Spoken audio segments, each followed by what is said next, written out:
తెలంగాణ ప్రభుత్వం కులగణనపై ఎంతో ప్రాధాన్యత ఇస్తుంది. ఇందులో భాగంగా ఇప్పటికే రిపోర్టు కూడా ఇక విడుదల చేసింది. ఇదే అంశంపై మాట్లాడదాం. మనతో పాటు బీసీ శాఖ మంత్రి పొన్నం ప్రభాకర్ గారు.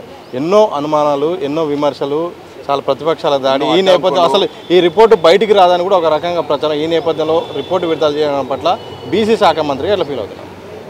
ఈ అంశాన్ని లైవ్లో ఉంచిన బీసీ మేధావులకు, ఉద్యమకారులకు, విద్యార్థి సంఘ బీసీ నాయకులందరికీ అభినందనలు, ధన్యవాదాలు. ప్రభుత్వం నిర్ణయం తీసుకోవడానికి సహకరించిన రాహుల్ గాంధీ గారు, ప్రభుత్వం నిర్ణయం తీసుకున్న రేవంత్ రెడ్డి గారు, బట్టి విక్రమార్క గారు, సహచార మంత్రులు, కాంగ్రెస్ పార్టీ అధ్యక్షుడు మహేష్ గౌడ్ గారితో అందరికీ ధన్యవాదాలు. ఈ కార్యక్రమాన్ని అమలు చేసి 1,00,000 మంది ఉద్యోగులు చీఫ్ సెక్రటరీ గారి దగ్గర నుంచి మొదలు పెట్టుకుంటే క్షేత్రస్థాయి దాకా కంప్యూటర్ ఎన్రోలర్ దాకా సహకరించిన ప్రతి ఒక్కరికి అభినందనలు, ధన్యవాదాలు.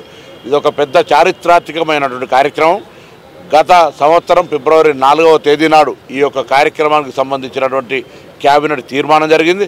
కరెక్ట్ సంవత్సరం మళ్ళీ రేపు 4వ తారీఖు ఫిబ్రవరి 2025 నాడు నిర్ణయం నుంచి నివేదిక దాకా తీసుకొచ్చి భవిష్యత్తు ప్రజల ముందుకు ఏ విధంగా న్యాయం చేయడానికో ప్రజల ముందు ఉంచుతాను. ఇది ఒక గొప్ప మార్పు. రాహుల్ గాంధీ గారు చెప్పినట్టుగా జితనే ఆబాది ఉత్తనే ఇస్సాదారి. ఈ యొక్క అంశం సమాచారం వచ్చింది. దీన్ని ఏ విధంగా భవిష్యత్తులో క్షేత్రస్థాయి తీసుకుపోవడానికో ఉపయోగించుకొని ముందుకు పోతాం. చేతనైతే ప్రతిపక్షాలు సహకరించండి. నిన్న కవిత గారు ఏదో మాట్లాడారు, సంతోషం. సర్వేకు అట్లీస్ట్ షీ రెస్పాండెడ్. చాలామంది సర్వేలో మాట్లాడని వాళ్ళు, రెస్పాండ్ కాని వాళ్ళు మాట్లాడితే వాళ్ళకు హక్కు లేదు. రాష్ట్రంలో 96.9% అందరూ రెస్పాండ్ అయినరు.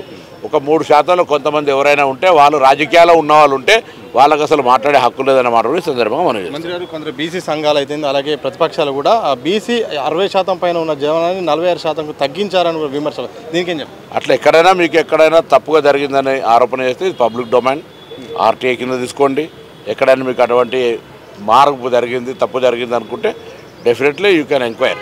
నేను కూడా బీసీ మంత్రి చెప్తాను, మా ప్రభుత్వం 1,00,000 మంది ఉద్యోగులల్లో ఎవరినో మ్యానిపులేట్ చేసే రిపోర్టు కాదు ఇది. కాబట్టి పారదర్శకంగా ఇంతమంది సాంకేతికంగా ఉపయోగించబడి జరిగింది. తప్పకుండా అందుకే వాస్తవాలు తెలవాలని చేసినాం. మేమంతా అనే దానికంటే ఎక్కువ ఇప్పుడు వాస్తవం ఎంత తెలిసింది, ఆ ఉన్నంత మంది అయితే న్యాయం జరగడానికి కొరకు ఆ బీసీ ఉద్యమకారుల స్ఫూర్తి కొనసాగించమని విజ్ఞప్తి చేస్తా ఉన్నా. చివరిగా కామారెడ్డి డిక్లరేషన్ మీరు ప్రకటించారు, మరోవైపు సుప్రీంకోర్టు నిబంధనలు ఉన్నాయి. ఈ నేపథ్యంలో సుప్రీంకోర్టు నిబంధనలు ఎట్లా అధిగమిస్తారు? స్థానిక సంస్థల్లో 42% ఎట్లా అమలు చేస్తారు? సుప్రీంకోర్టు 50% లిమిటేషన్ ఉండగా 10% ఈబీసీ ఇవ్వగలిగినప్పుడు ఒక శాసనసభలో చట్టాల ద్వారా ఏర్పడ్డటువంటి ప్రభుత్వ నిర్ణయం ప్రకారంగా ఇంత సమాచార సేకరణ జరిగిన తర్వాత వాస్తవిక మీద పోవడానికి ఏ న్యాయస్థానంలో అయినా ఎందుకు ఇబ్బంది కలుగుతుందని నేను ఊహిస్తూ ఉన్నా, అనుకుంటా ఉన్నా. తప్పకుండా దానికి ఏమైనా అడ్డంకులు అయితే అందరి రాజకీయ పార్టీల ఒక కలిపి దాన్ని ఎట్లా అధిగమించాలో ప్లాన్ చేస్తాం. మొత్తంగా కులగణన విషయంలో ఎన్నో అనుమానాలు, ఎన్నో విమర్శలు ఉన్నప్పటికీ అన్ని దాటుకొని రిపోర్ట్ అయితే విడుదల చేస్తాం. కొందరు కావాలని దుష్ప్రచారం చేస్తారు. ఎట్టి పరిస్థితుల్లో స్థానిక సంస్థల ఎన్నికల్లో మాత్రం 42% రిజర్వేషన్ వేయడానికి అన్ని రకాల ప్రయత్నాలు చేస్తాం. తప్పకుండా సుప్రీంకోర్టు నిబంధనలు దృష్టిలో పెట్టుకొని కూడా న్యాయపరంగా చిక్కులను కూడా అధిగమిస్తామని కూడా మంత్రి పొన్నం ప్రభాకర్ చెప్పిన సందర్భం చూడవచ్చు. కెమెరా పర్సన్ వంశీతో సతీష్ టీవీ, హైదరాబాద్.